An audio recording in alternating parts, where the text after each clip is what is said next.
कानून बदला मगर हालात नहीं बदले। अभी भी हर रोज 86 बलात्कार के मामले सामने आते हैं। आइए जानते हैं कौन सा राज्य वुमेन के लिए सबसे अनसेफ है। बलात्कार केस में फांसी की सजा का प्रावधान होने के बावजूद 24 वर्षों में 5 बलात्कारियों को ही फांसी की सजा मिली है। 2004 में धनंजय चटर्जी को 1990 के बलात्कार केस में फांसी दी गई थी, जबकि मार्च 2020 में निर्भया के 4 मुजरिमों मुकेश, विनय, पवन और अक्षय को तिहाड़ जेल में फांसी दी गई थी। इंडिया में प्रति घंटे 3 वुमेन बलात्कार के शिकार होती हैं, यानी हर 20 मिनट में एक। देश में बलात्कार के केस में 96% से ज्यादा आरोपी महिला को जानने वाले होते हैं। बलात्कार के केस में 100 में से 27 आरोपियों को ही सजा हो पाती है, बाकी बरी हो जाते हैं। ये 3 आंकड़े बताते हैं कि सख्त कानून होने के बावजूद हमारे देश में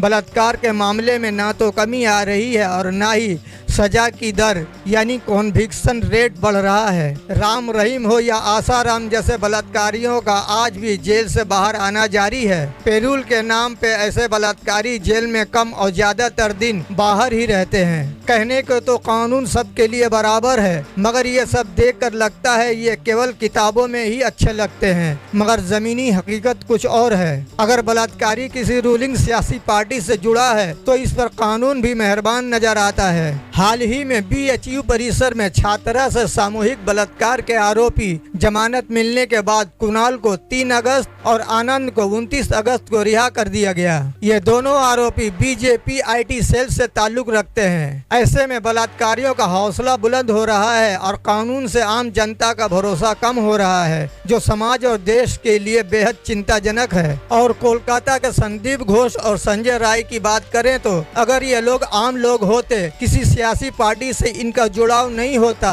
तो कब के इन पे लगे आरोप के सबूत सामने आ चुके होते और इनके साथ कई और लोग मुजरिम निकल आते हैं। अभी तक कोई ठोस सबूत CBI के हाथ नहीं लगे हैं। इनके खिलाफ CBI केवल कहानी सुना रही है। आरोपी जुर्म करने से पहले कहां कहां गया था, क्या खाया था, क्या पिया था, वारदात करने के बाद कहां कहां गया। कोर्ट इन सब बातों को सुनकर आरोपी को मुजरिम करार देगी क्या? फिर CBI ये ड्रामा किस लिए कर रही है? समय बीतता जाएगा और लोग धीरे धीरे इस केस को भूल जाएंगे और ये मामला ठंडे बस्ते में डाल दिया जाएगा। फिर कोई नया वारदात हो जाएगा और जनता का ध्यान अब उस तरफ हो जाएगा। देश में बस यही चल रहा है। वैसे खबर ये भी है कि कोलकाता कांड के बाद RG मेडिकल कॉलेज और अस्पताल के फॉर्मल प्रिंसिपल संदीप घोष पर CBI का शिकंजा कसता जा रहा है। CBI के साथ साथ ED ने भी अब संदीप घोष के खिलाफ जांच शुरू कर दी है। संदीप घोष पर क्राइम सीन से सबूतों को मिटाने के इल्जाम है। इसी क्राइम सीन की तस्वीरें भी पहली बार सामने आई हैं, जहां का मंजर देखकर हर कोई हैरान है। RG मेडिकल कॉलेज के farmer deputy superintendent Akhtar Ali ने आरोप लगाया है कि